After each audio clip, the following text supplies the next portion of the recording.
Patay ang isang lalaki matapos itong manlaban sa mga pulis na magsiserve sana sa kanya ng warrant of arrest dahil sa kasong paglabag sa Comprehensive Firearms and Ammunition Regulation Act. Kinilala ang lalaki na si alias Paul na siyang top 1 most wanted person sa regional level. Sa report ng Balamban Municipal Police Station, pasado alas 8 ng umaga, nakarating sila sa Barangay Bayong, Balamban, Cebu na siyang kinaroroonan ni alias Paul.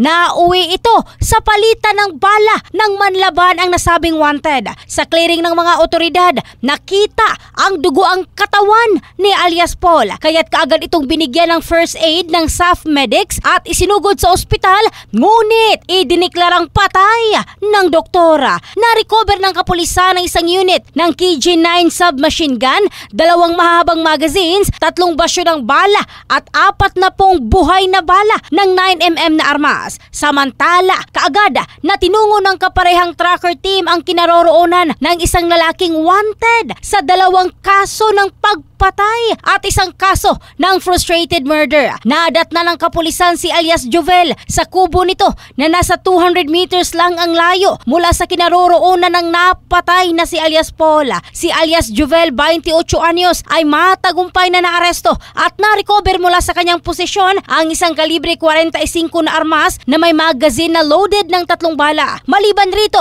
na-recover rin mula sa kanya ang 50 buhay na bala, 1 homemade handgun at 1 kilo ng pinatuyong marijuana na nagkakahalaga ng 120,000 pesos. Recorded ang pangyayari sa 2 operasyon gamit ang Alternative Recording Device o ARD. Kasalukuyang nasa kustudiya ng kapulisan ang naaresto habang nag-aantay ng kaukulang disposisyon. In the heart of changing lives, ito si Michelle Craste ng Brigada News Philippines, the Music and News Authority.